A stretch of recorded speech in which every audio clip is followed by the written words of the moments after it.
kind of having anxiety about being intimate in the marriage and just kind of the thought of it because I have waited for marriage. Yeah, if you've never had sex before and you're waiting for this moment and this person, of course you're going to be nervous. Now, if that nervousness begins to shut you down, that's something that then you got to explore and talk about.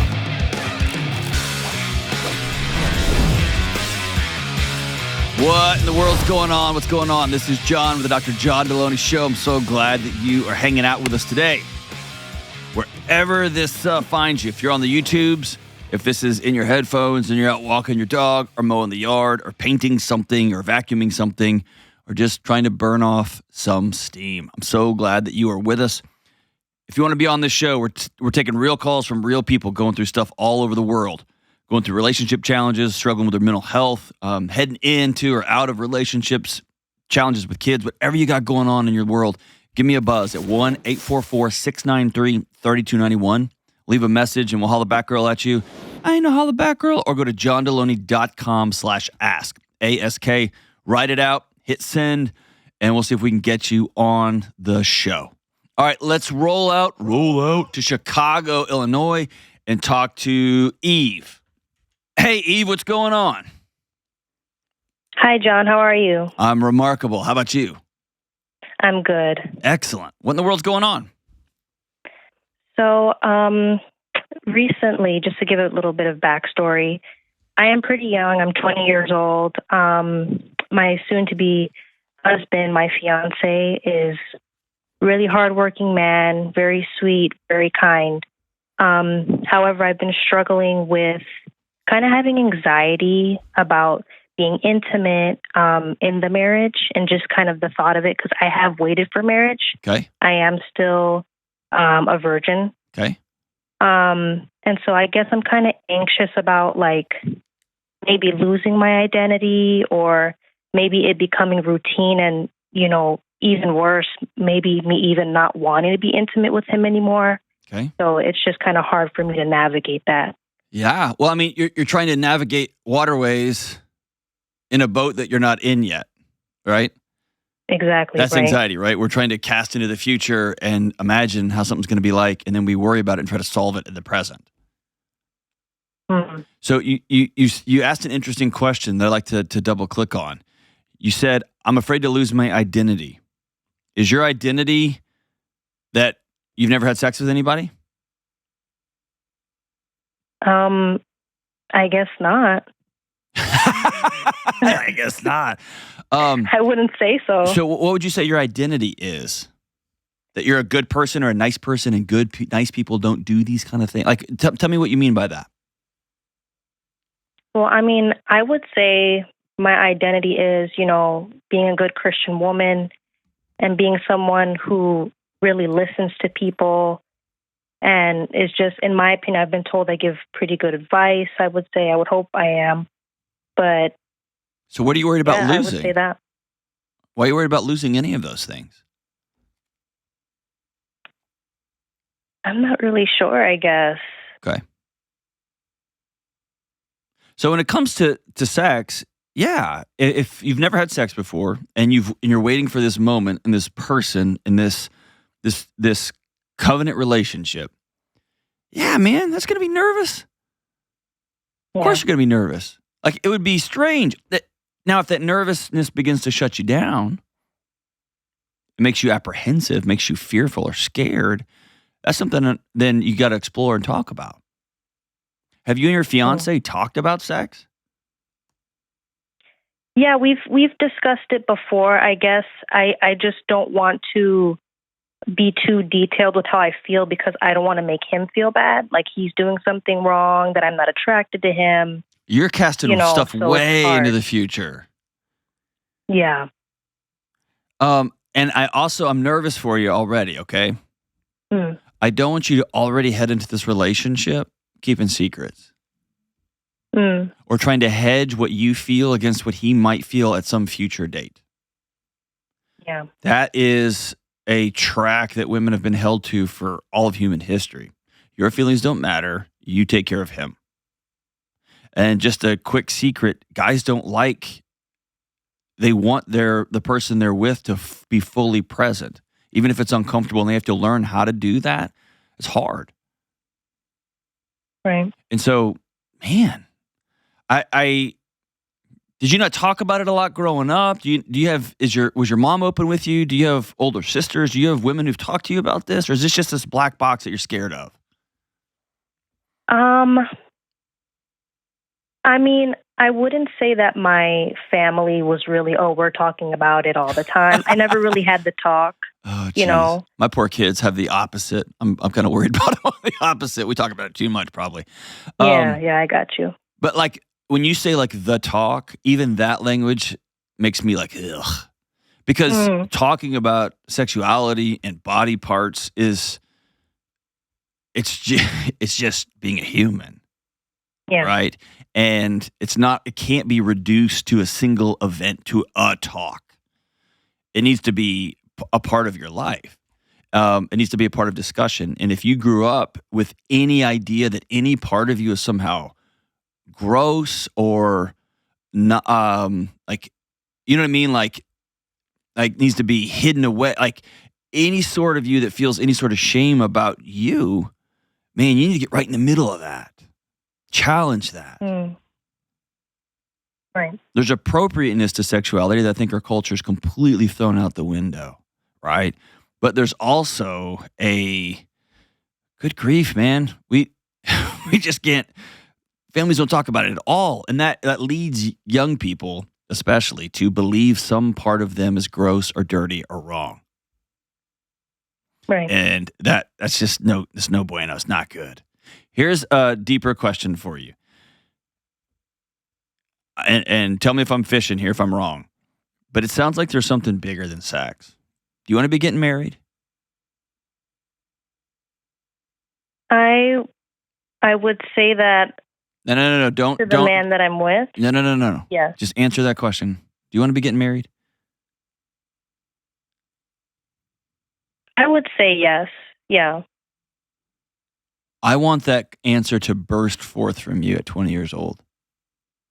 Not you have to think through it and kind of hedge a little bit. Yeah. Where's that hesitancy coming from?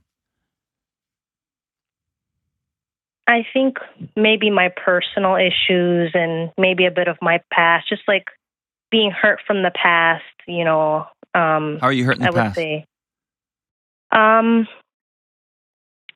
I think just by other, I don't even want to say men because, you know, these were boys at the time, but other boys, and it just makes it really hard to kind of gain back my self-esteem that I feel like people kind of took from me. Okay. You know, so I don't really trust myself in a lot of things. And yeah. How old is this man that you're going to marry? He's 21. Okay. What's the rush? I think we both are those kind of people where we don't really want to be part of how the world kind of is always like, oh, you know, have fun, sleep around your 20s, and we just kind of want to start our lives sooner than later. That's all well and good. I support wherever people happen to be. I'm not going to be a naysayer on that one. Okay, so it's not about age. It's not. I'm not calling into question age. You are very, very young, but I'm not calling that into question. Okay. Okay. I'm calling into question your apprehension. Like, let me just say this on the other side. You're going to get married. You're going to get home from your honeymoon. You're not going to have any money, and that's okay. You're going to be figuring out your life, and that's okay. But you're going to go with you. And all of those doubts you have, and all of those concerns you have, and when you look in the mirror and you don't think you're enough, and those things that those boys took from you over time, that will still be there. And that's not going to be just turned off like a light switch just because you got married. And if you're already fearful of how your soon-to-be husband is going to react to you being honest and open and expressing your fears and expressing your concerns, so much so that you're hedging it already, man, if you were my sister or you were my daughter, I would say slow down. I'm not a believer, and I don't think the data bears this out, that one person has to be completely whole and the other person has to be completely whole. I think that's kind of madness, and it doesn't work out that way. Right. But there is some baseline. I'm well, and I want to co-create a life with somebody, and an understanding that this other person can't fix me, but that I'm embarking on an adventure to build something completely new with a new person. And so when I talk to a 20-year-old, I want them having to talk me out of my apprehension. Right. But I just don't see any reason why you can't say, hey, let's postpone this. We're engaged. It's great. I want to postpone the wedding a year, and I want to do some pretty significant counseling together. And I want to begin to practice saying some of the things out loud that I'm terrified about. And I want you to practice as a 21-year-old young man. And by the way, at 21, I was an absolute stark raving moron. I was when I was 25. I was when I was 30. I especially was a moron when I was 35. Just now, I'm becoming the awesome guy that you see before you. And Kelly's shaking her head. She's like, no, he's not. Right? But I want him to practice hearing things that make him uncomfortable and not running and not shutting down and not telling you to stuff your feelings in a closet because this is how we're going to do things. I want him to learn how to hear uncomfortable things and say, cool, how can I love you? Right. Does that make sense? Yeah, that's totally. You kind of hit the nail on the head with everything you said, to be honest. Okay. You feeling that? Yeah, for sure. When you listen back to this, your whole voice just changed just now. Why do you believe that? Maybe because someone else other than my head is kind of voicing how I'm actually kind of feeling. It's very reassuring to hear that you can kind of see that I'm, in a way, insecure, I guess. Well, every one of us is insecure, and that's okay. Yeah. It's when we try to attach that insecurity to somebody else and get them to fix it for us. And when we try to quiet parts of ourselves or kill off parts of ourselves or deny parts of ourselves so that we can get some sort of pseudo assurance from other people. Because he'll like this part of me. He'll like that part of me. He does not like this part of me. And by the way, men feel the same thing. Millions of men know you better not tell your wife that you're scared of something coming your way. Millions of men know you better not say that you're scared about your job or you're scared about the economy or you're scared about your daughter or son or whatever. You better not. So a lot of men privately, like big fancy pants men, hardcore dudes, like elite military, tell me, vulnerabilities the only way, and it's unacceptable to their loved ones. Right? So everybody deals with having to quiet parts of themselves. I just want to tell you, man, don't head into a lifelong, till death do us part, committed relationship without both committing to, we're both going to be seen. Because that's what you're feeling right now, is me seeing you. And if he doesn't see you, he's not ready to be married to you. And vice versa. Okay? Right. Now, I want you to get a book. It's called Come As You Are by Emily Nagoski. Okay. All right? For some people, it's a very uncomfortable read. For some people, it is liberating and freeing. But it's the best, most direct book on sex, and it's written to women. And I think men should read it too. It's a modern masterpiece as far as I'm concerned. But it spares. It just starts at the letter A and goes all the way to Z. You don't have to agree with all of it, but it is good. And if you didn't have women in your life who are honest and open with you about body parts, about how things work, about how things feel, about how to share what you need, about what you even like and don't like, this is a great place for people to start. And we'll link to it in the show notes here. But Eve, I want you to exhale a bit and try this exercise out. I I want you to write down on a piece of paper. No, I don't want you to use a computer or your phone. I want you to actually get a pen and a yellow pad. You may have to go to Walgreens or something and get something to write on, or a little journal. But I want you to write down, what are 4 or 5 ways you feel loved, seen, heard?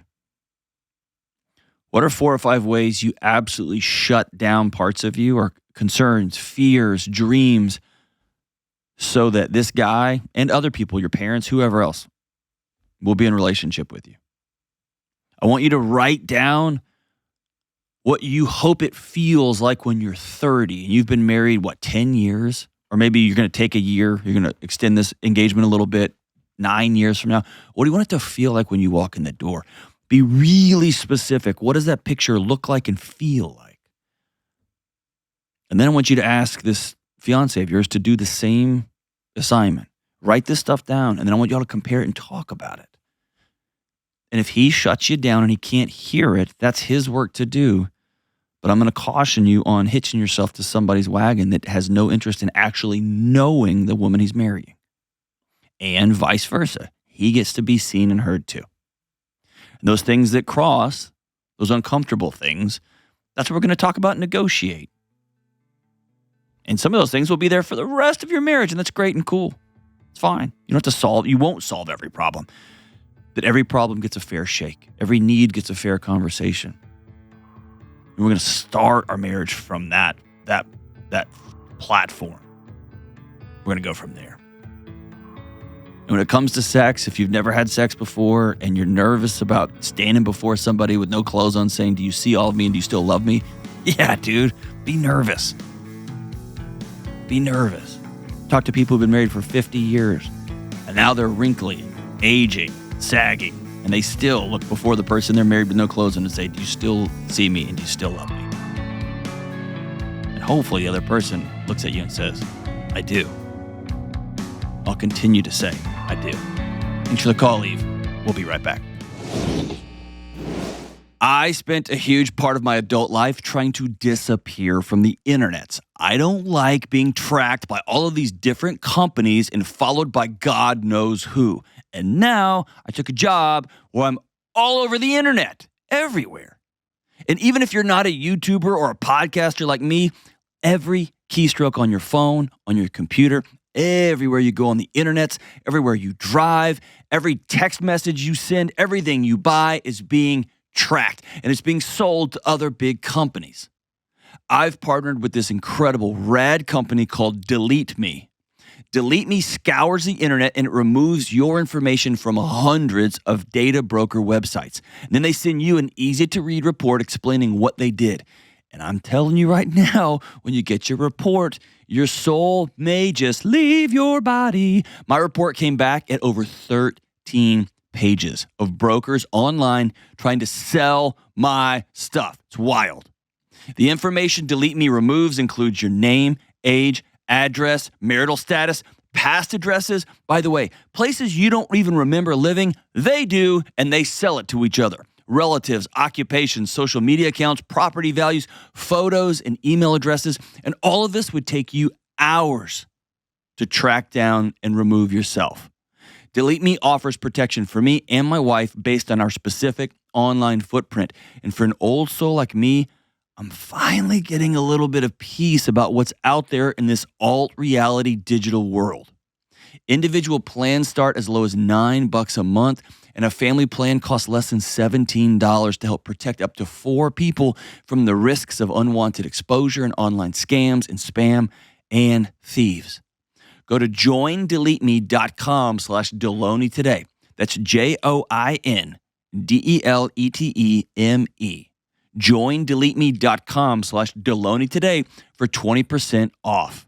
That's joindeleteme.com/Delony. They're going to take care of you. We all need a little more peace in the internet world. All right, let's go out to Milwaukee, Wisconsin, and talk to Rachel. Hey, Rachel, what's up? Hi, Dr. John. I was just calling because my husband is, I guess I would say, addicted to lying. It's been a huge issue in our marriage, and I'm just wondering if I should take more time out of my life to try and work with him through this, or just kind of go my own way. What's he lie about? A lot of things. Well, not. So he in the beginning of our relationship, he would talk to other people and hide it, and I would always find it. I've always found the things he lies about. It's never been brought to me. And so that has stopped. He hasn't talked to anyone else. But can I promise you something? Yes. You haven't seen it all or found it all. I 100% guarantee you haven't. That's what I'm worried about. Don't be worried about it. Just know it. Okay. Yeah, and that's where my anxiety plays a trick on me. Hey, your anxiety's not playing a trick. Your anxiety's doing exactly what it should be. Okay. How long have y'all been married? We've been married going on 6 years in December. Okay, so when you say he's addicted to lying, that's not really accurate. He's cheating on you. No, so he doesn't talk to other people anymore. It's more like... How do you know, Rachel? Because it's other things. Well, yeah, it's other things that he lies about. Like this last time, he had a whole email, and he made it about a year ago. He said he used it and then forgot about it, and I caught him using it again to watch porn. And then it's just like other things. Where we're from, you can get THT to a certain extent, and he uses it for body pain. At least that was my understanding. And I found out he was using it for just a little bit more, or he was taking too much, and he lied about that. And Rachel, do you hear yourself? Yeah, a little bit. You can see the people, you can't see them, but in the booth. We're all hearing what you're saying. Mm-hmm. That your husband texts and calls people and then lies to you about it. He's got secret email accounts that he lies to you about. Yeah. He's using drugs and he lies to you. I'm not saying using THC is bad. I'm saying he's lying to his wife about it. Yeah. I'm saying that you have put some of these issues to bed because you think you quote unquote caught him. And I'm telling you right now, I grew up in this home of a homicide detective. It's when everybody thinks the case is buttoned up that everyone exhales, that the perpetrator then super exhales because they don't know about the other 14 instances of X, Y, or Z. Yeah. Okay? Okay. But I want to circle back to something I say pretty regularly on this show. Behavior is a language. What is your husband communicating to you on a daily basis? Now he is communicating kindness and just wanting to change. And okay, then back up. You're going to keep protecting him, and that's fine. You can do that. I'm just telling you, you're going to end up in a mess. Yeah. What has he told you the last 5.5 years with his behavior? When he gets caught lying, he just says he doesn't know why he did it, and that he didn't want to hurt me, and he loves me, and I have no doubt that he loves me, but it's... You should doubt it. You should. I just can't, wrap my head around how somebody could hurt somebody they love over again by lying. Right. And I know he has, abandonment issues. I don't care about his issues. I don't care about his issues. I have those too. Okay. You don't repeatedly lie and hide things from your spouse over and over and over and over again. Yeah. And you, Rachel, are not trafficking in reality. Mm-hmm. So let's stop talking about him for a second. Okay. You have this picture about the way things are going to go and about the way things are going to end up. And they're not headed in that direction. The picture's not real right now. Mm-hmm. I'm interested as to what happened in your life that's making this reality really hard to metabolize. Did somebody leave you when you were a kid? My mom suffered with substance abuses and stuff. So you grew up in a home where mom was there physically, but she wasn't there. And as a little kid, you've been grasping and hugging at ghosts. Fair? Yes. And you swore to yourself it was going to be different when you had your own family? Mm-hmm. And now you're trying to hug at a man who is a lying, deceptive man. Yeah. And you're hugging at ghosts again. Yeah, that sounds right. Until there's an or what moment in your life, your husband's going to continue. You know why? Because all of your kicking and screaming and stammering doesn't matter because you're protecting him the whole way. Because by protecting him, what you're really protecting is yourself from this black hole of grief. Mm-hmm. Because he thinks so little of you. He has, over the first 5 years of being married to you, he thinks so little of you that he didn't even bother telling you the truth. Yeah. That he's talking to other people. That he feels so dead inside his own marriage, he can't just look at his wife and say, hey, let's go on an adventure. Let's live an adventure. Let's live a life of eros and fun and joy, and we get to make that together. He just creates other electronic accounts so that he can off-ramp that to pornography or off-ramp that to OnlyFans accounts or off that to coworkers. Who knows? Yeah. I guess the only thing that kind of keeps giving me hope, and it sounds so bad, is that it's not always the same thing he's lying about. It's always something different. Yes. That makes it worse. That makes it worse. Yeah. Because that tells me that's who that dude is. Okay. That's who that dude is. If somebody has a bad night, somebody goes on a business trip and hooks up with a coworker and comes home and lies about it.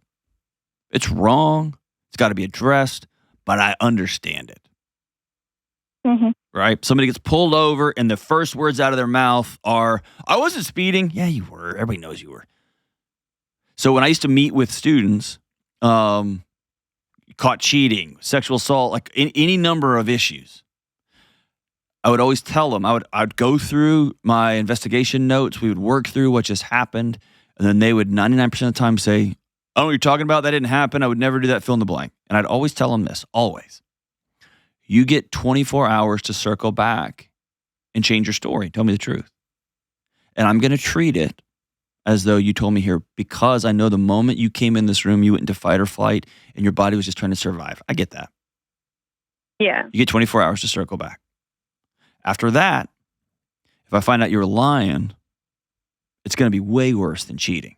It's going to be way worse than the incident, unless it was a sexual assault or something, and then you're out of here. But I was way more concerned about a pattern, a character of deception, somebody who won't tell the truth, especially to somebody who said, I do, till death do us part. Yeah. I've got a heart for guys who are stuck in pornography addictions. I've got a heart for guys who feel dead in their own lives. I've got a heart for guys who mess up and cheat. I got a heart for those dudes. I have very little patience for people who continually lie and bury their loved ones. Okay. Okay? So do you think I'm wasting my time? I don't know. I don't know. I'm a very committed person. Like I give a lot of respect to him as my husband. I take my vows seriously. He doesn't. And everything. Rachel, he doesn't. And for some reason, you continue to hold his behavior as that you're accountable to it. Yeah. Are you cheating on him? No. Are you lying to him? No. Are you an ungrateful, mean, just angry, whiny wife?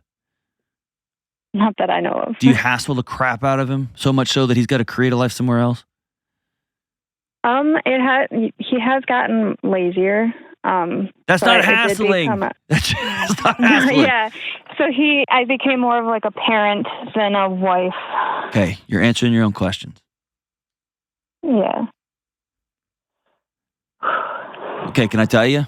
This is real heavy and hard. I'm sorry. Okay. And your defense against the dark arts magic is pretty strong. Because I can feel it. You're hard to get through to. And my fear is, I remember an attorney one time told me, I think it was, I don't remember what it was, a DA or a prosecutor, some said, because I was challenging them on secondary traumatic stress. And the attorney said, if I start crying, I will never stop. Mm-hmm. And I feel that on you. That you continue to reinforce the dam because if it ever breaks, you're worried it's never going to stop. Yeah. I'm just scared because we have 2 young boys. I know. I know. Yeah. Not by your hand, but in your lap. Mm-hmm. So you've heard me say this on the show multiple times. At some point, you got to turn the music off and turn the lights on. You have to decide, looking in the mirror, you have to decide, holding hands with these 2 little boys, that you, their mama, is worth more than being lied to, cheated on, run around, laying on the couch, eating Cheetos, drinking beers, watching Netflix while you do everything. You're worth more than that. And until you turn all the lights on, turn the music off, and say, hey, our marriage as we know it is over. I would love to build something new with you. If you are in, this is going to be the greatest adventure of our lives. But here's what it's going to take. This new marriage, this new building we're going to build will have 0 deception, or you're choosing to leave. It will have 0 fill in the blank. You're not going to lay around the house taking Delta 9 gummies while I'm bathing these kids and getting them ready for bed. You're going to be a present father. And if you don't know how to do that, you're going to go to counseling. You're going to get 1 job, 2 jobs, 3 jobs until we have some stability financially in this house. Whatever that looks like. I don't know what that means.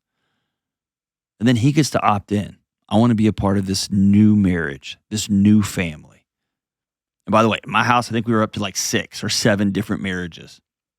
And 3 or 4 of them were pretty close to us falling over the edge. So this is not uncommon, but it takes a choice of 2 people saying we're going to rebuild something new. You'll have to decide that. And Rachel, he's just going to keep sitting there on the couch, stoned, watching TV, playing video games. It's going to take you turning the lights on, turning the music off, and saying, I'm worth more than this. Your boys are getting a ringside seat to what masculinity and fatherhood and being a husband looks like. And they're worth more than this too.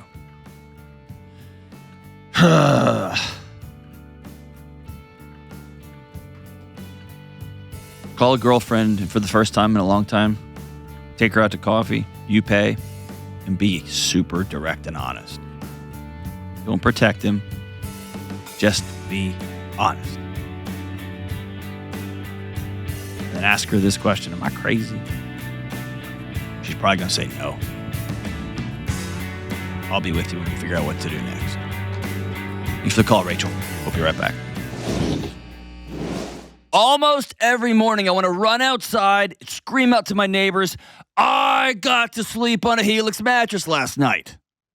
A few weeks ago, my sister stayed with me, and she came down the stairs one morning looking like she just woke up from a coma.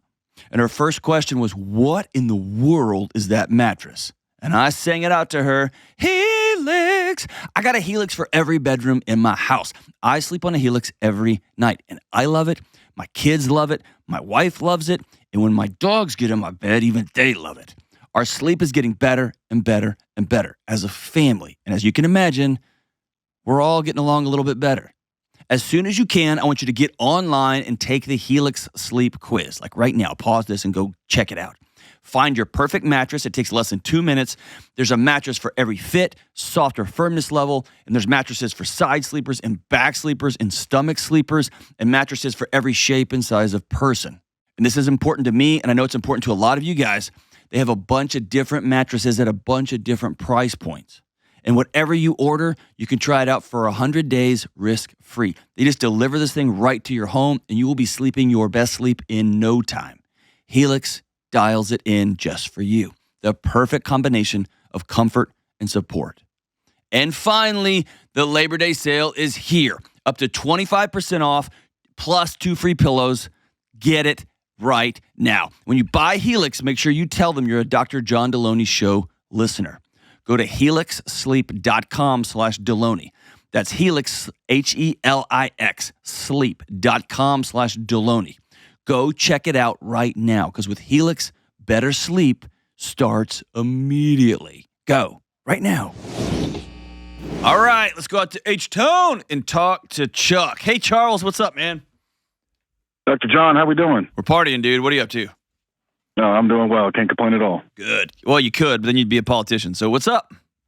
And no one would listen to me, right? So my question, without any context, is kind of a loaded question, but how do I navigate my fear of having children? We'll have 7 of them. That fear will go right away. I don't know. So I'm what's sure up, it will. man? What are you thinking of? Yeah, I'm really trying to see where it's coming from. I don't know if it's like a deep-seated issue, but me and my wife are in our early 30s. It's time now. We're about to buy a house.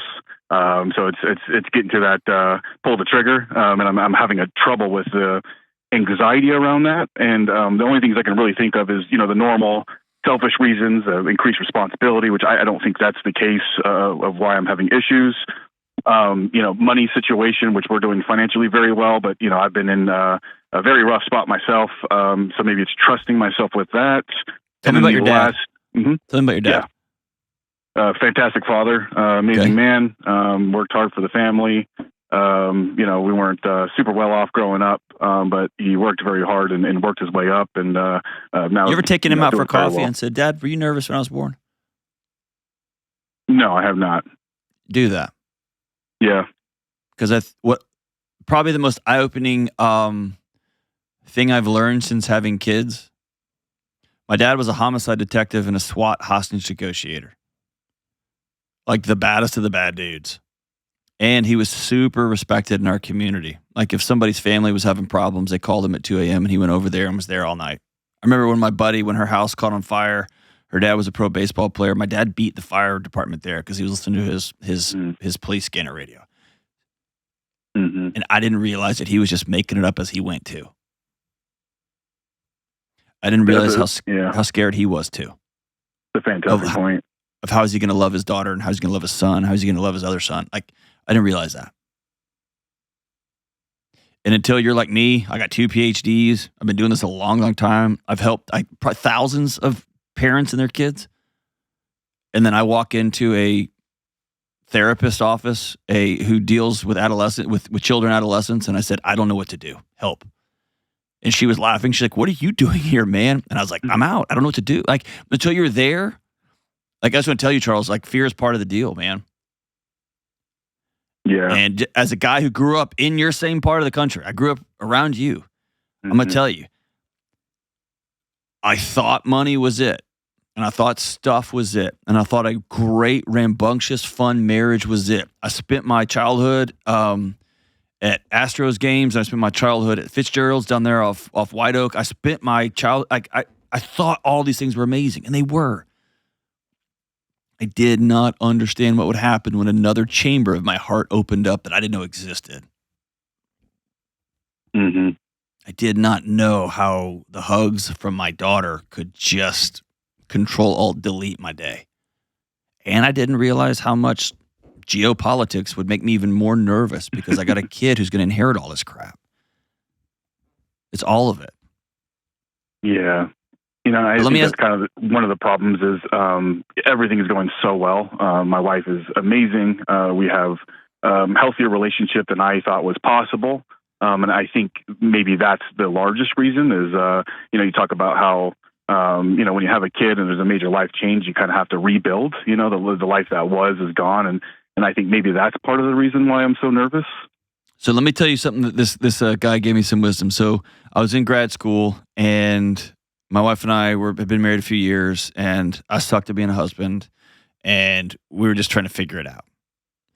And I wasn't regretting being married. I just was regretting how frustrated I was all the time because I just didn't know what I was doing. And I didn't even know how to ask because I was young. I was blaming everybody for everything. And I had one of my classmates, he was down the road from me. He's about 10 years older than me, and he was having his 4th kid, I think, 3rd or 4th kid. And I looked at him, I was like, you're crazy. Like, my wife and I are having fun, but we don't even know what we're doing. And he said something really profound that stuck with me.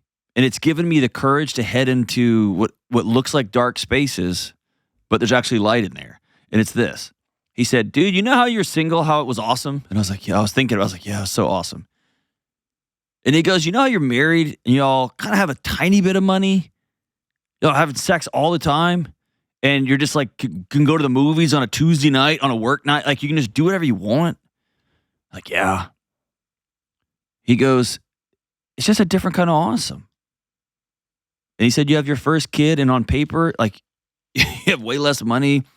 You're way less spontaneous when it comes to like going to the movies or doing it or whatever. He goes, but you're holding this kid. Then you have 2 and you have 3, and he was expecting 4 or whatever. And he just said, it's just a different kind of awesome. It's different, but it's amazing. And that phrase, a different kind of awesome, has stuck with me. It stuck with me when I changed jobs. It stuck with me when I had first kid. It stuck with me when I had second kid. It's just a different kind of awesome. It's just different. Yeah. So let me. This may be a bad analogy. It's just coming to my head. So if it doesn't work, then it doesn't work. But imagine having a really awesome car, and you're just driving it down a highway somewhere. That's pretty fun, right? It's kind of cool. Mm-hmm. But at some point, you just have to like turn around and go back because you're not going anywhere. And for whatever reason, having a second kid gave me a place to drive to in this awesome car. And I don't know how to say that without it being existential, but it gave me all I can say is it opened up a chamber that I didn't know existed. And I was like, oh, this is it.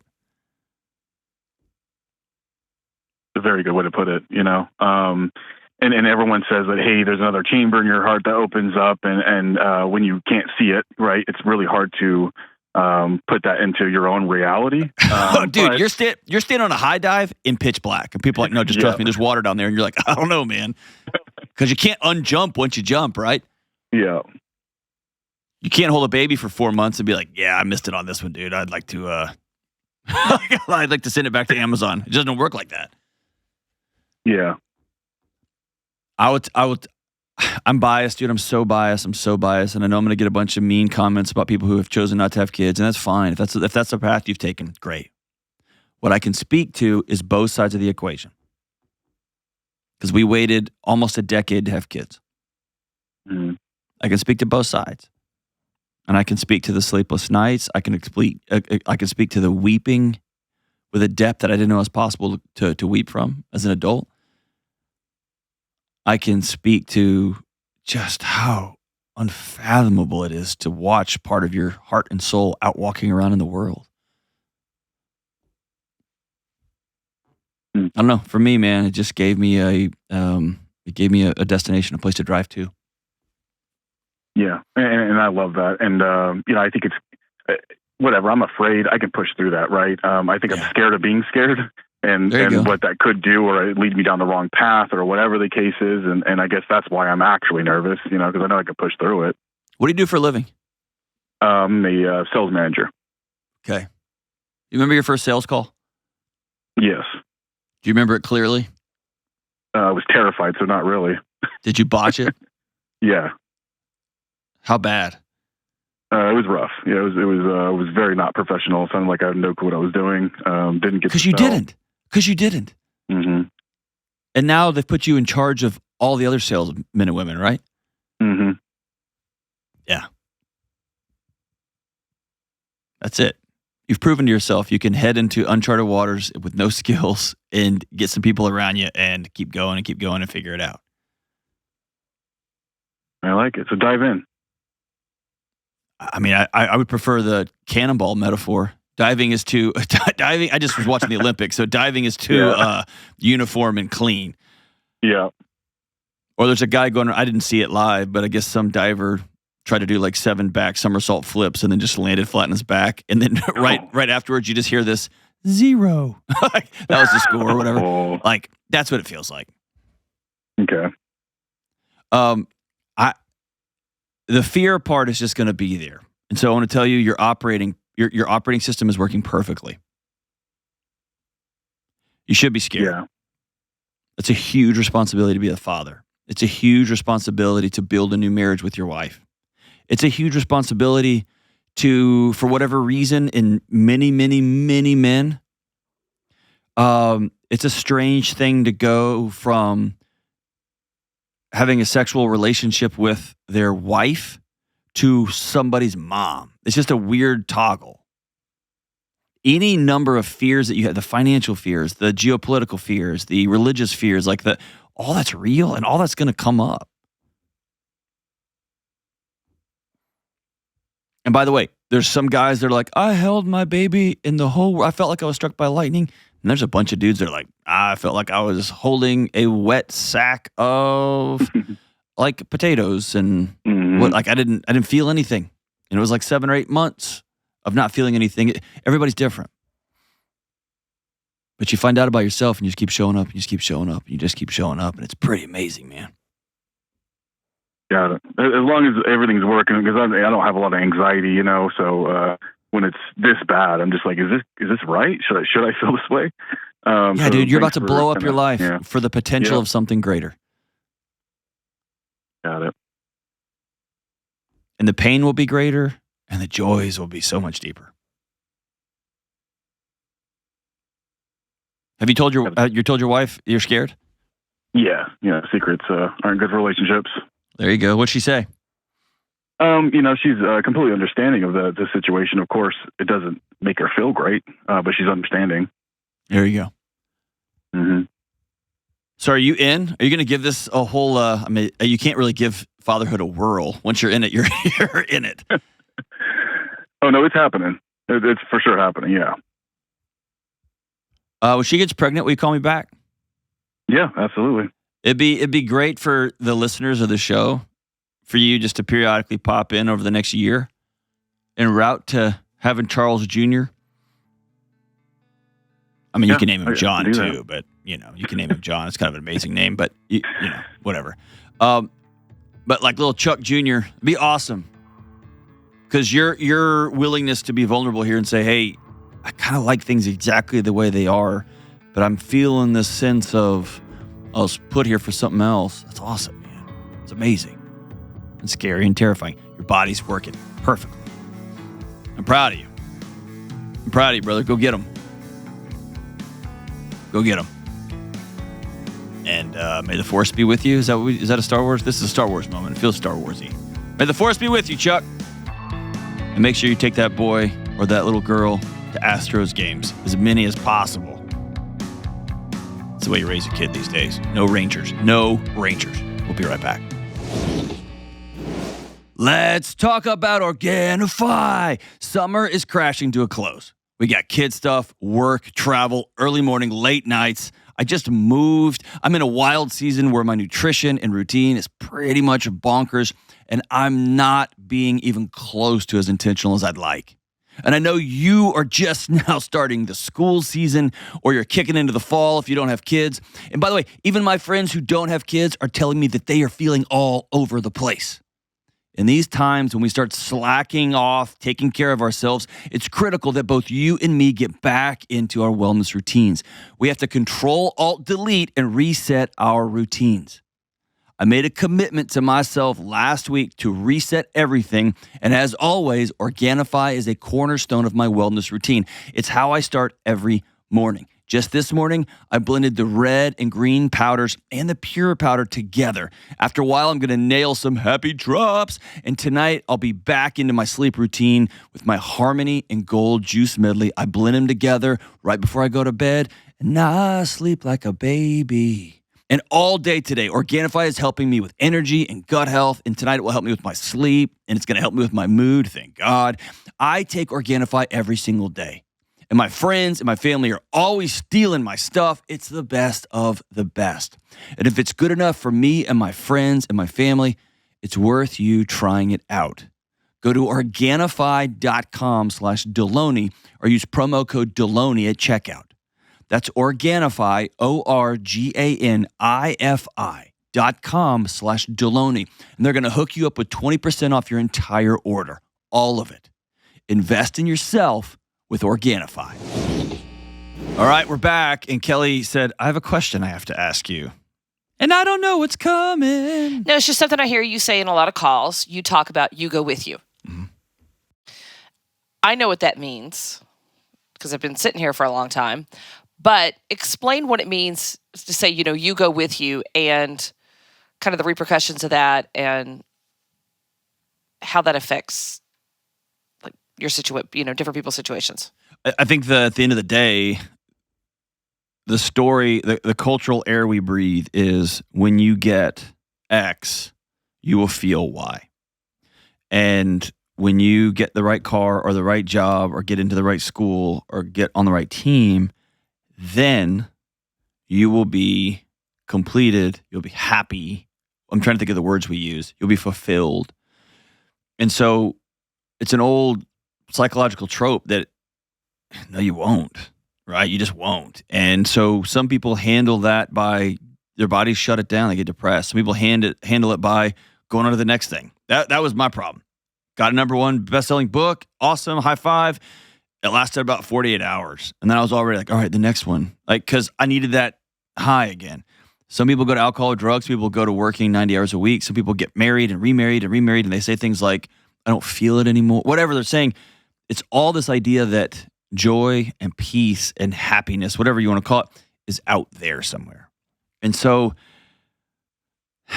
somebody says, I've been feeling, like we had a caller earlier in the show, like, I've been feeling less than. These boys did some things to me when I was younger, and so I'm going to go get married. Whew, you're going to take those insecurities with you. If you are worried about, if you feel insecure in your job and you start applying for another job, you're going to feel insecure when you get there because it's not the job.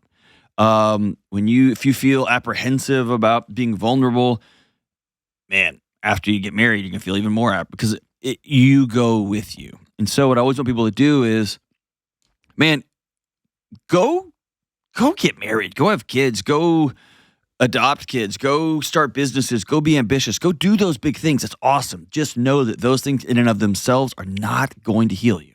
They're not. Healing will take place with a group of friends or community members or support groups or church group, whatever, group of people sitting around saying, yeah, I see you and I still love you. Then you can exhale. And what I'm finding is it's in those moments that then you can hit the gas and go do wild, amazing things or opt out and be like, dude, I've got enough. I got enough money. I got enough fame. I got enough whatever. We need one house, right? And it's actually in my house, it's my son that's teaching me that. I'm like, hey, you are graduating 8th grade. I'm going to get you a new bike. And his response is like, why? I got one that works.